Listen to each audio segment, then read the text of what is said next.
જય શ્રી સ્વામિનારાયણ.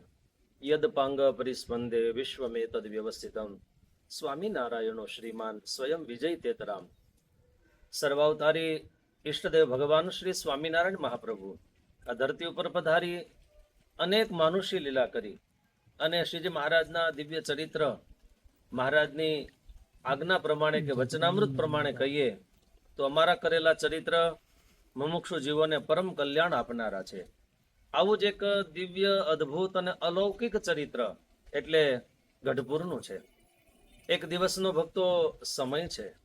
શ્રીજી મહારાજ અક્ષર ઓરડીની અંદર બેઠા છે અને શ્રીજી મહારાજની સેવામાં હજુરી સેવક એટલે કે મૂળજી બ્રહ્મચારી ભક્તરાજ નાજા જોગ્યા આ મહારાજની સેવા કરે. ભક્તો શિયાળાનો દિવસો છે, ઠંડી પડી રહી છે અને એ વખતે શ્રીજી મહારાજ અક્ષર ઓરડીની અંદર પોઢ્યા છે. શ્રીજી મહારાજને ઠંડી ન લાગે એટલા માટે કોલસાની સગડી મહારાજના પલંગની બાજુમાં સળગી રહી છે. ધીરે ધીરે રાત્રિનો સમય વ્યતીત થઈ રહ્યો છે અને એમાં રાત્રિ જતા શ્રીજી મહારાજ પલંગ ઉપર પોઢેલા પડખું બદલા એટલે મહારાજની ઓઢેલી જે ગોદડી હતી એમનો જે છેડો એ સળગતી સગડીની અંદર સ્પર્શ થયો એટલે ધીરે ધીરે એ મહારાજની ઓઢેલી ગોદડી સળગવા લાગી. શ્રીજી મહારાજને ખબર પડી. સળગતી ગોદડીને જોઈ અને મહારાજ જાગી ગયા. એટલે મહારાજે ભક્તરાજ નાજા જોગ્યાને મૂળજી બ્રહ્મચારીને જગાડ્યા. જાગો જાગો, આ ગોદડી બળી ગઈ. એટલે નાજા જોગ્યા જાગ્યા, ગોદડી ઠારી અને શ્રીજી મહારાજને હાથ જોડી અને પોતાનાથી થયેલી ભૂલ એની માફી માંગી. શ્રીજી મહારાજે નાજા જોગ્યાને કહ્યું કે જાઓ, આપણે મને એવું લાગે છે કે આપણે ગઢપુર છોડીને હવે જતા રહીએ, આપણાથી આ ગોદડી સળગી ગઈ.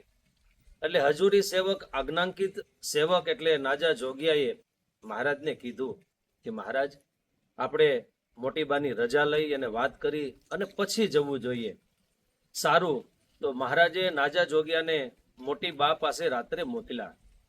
મોટી બાને જઈ અને વાત કરી, મોટી બા, અમારાથી ગોદડી સળગી ગઈ છે એટલે શ્રીજી મહારાજે કીધું છે કે ગઢપુર છોડીને જતું રહેવું છે. એટલે મોટી બા પણ એટલે જાણે સમજણની મૂર્તિ હોય એમ મોટીબાઈએ જવાબ આપ્યો કે ભક્તરાજ નાજા જોગ્યા, શ્રીજી મહારાજને જઈને કહેજો ગોદડી સળગી ગઈ તો મહારાજનો મેલ લઈને સળગી છે. આવી ગોદડીઓ તો અમારી બધી જ બેનુના પટારાઓમાં 100 ગોદડીઓ ભરી છે. મહારાજને કહેજો ગોદડી સળગી એટલે દરબારગઢ છોડીને જવાની જરૂર નથી. આ વાત સાંભળી નાજા જોગ્યાએ જઈ અક્ષર ઓરડીમાં શ્રીજી મહારાજને વાત કરી. મહારાજ, મોટી બાઈએ તો આવું કહ્યું. એટલે શ્રીજી મહારાજની આ નાજા જોગ્યાની વાત શ્રીજી મહારાજે સાંભળી એટલે શ્રીજી મહારાજ કહે, નાજા જોગ્યા, આપણે એમના ગોદડાઓ બાળી નાખીએ, એના દરબારગઢમાં રહીએ તોય આપણો ગુણ લે છે.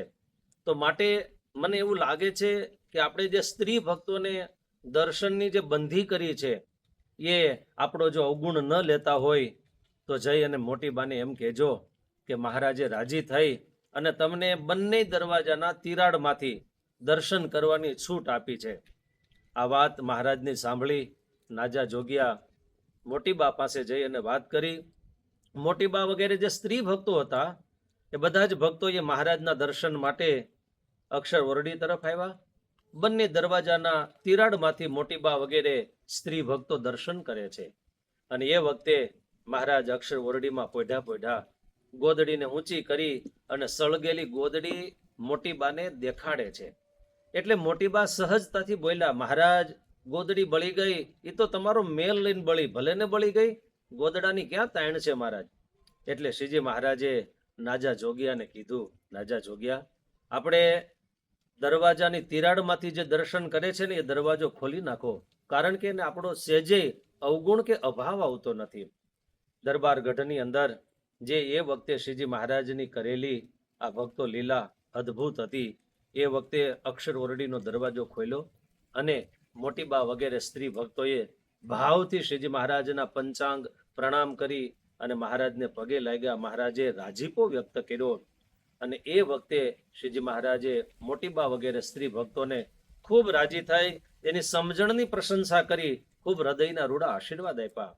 એમ ભક્તો અક્ષરધામના અધિપતિ જ્યારે આ ધરતી લોકની અંદર પધારે મૃત્યુ લોકમાં, ત્યારે એ વખતે પ્રત્યક્ષ મહારાજ આવા અદ્ભુત ચરિત્ર કરે અને છતાંય એ માનુષી લીલામાં સહેજ પણ મનુષ્ય ભાવ ન આવે, દિવ્ય ભાવ આવે, ઈશ્વર ભાવ જણાય. એ જ પ્રગટ પુરુષોત્તમ નારાયણની સાચી ઉપાસના છે. અને આવી સમજણ રૂપી ઉપાસનાથી શ્રીજી મહારાજ દરબાર ગઢની અંદર એ ગઢપુરમાં રોકાઈ અને રહ્યા હતા. માટે મહારાજના ચરણમાં આપ સૌ ભક્તો વતી હું પણ પ્રાર્થના કરું કે આપણા સૌના જીવનની અંદર મોટી બાના હૃદયમાં જેવી સમજણ હતી, આવી સમજણ આવે. એ સમજણના પરમ ફળ સ્વરૂપે ભગવાન સ્વામિનારાયણનો રાજીપો આપણા સૌના ઉપર સદૈવ રહે એવી શ્રીજી મહારાજના શ્રી ચરણમાં પ્રાર્થના કરી અને મારી વાણીને વિરામ આપું છું. અસ્તુ. જય શ્રી સ્વામિનારાયણ.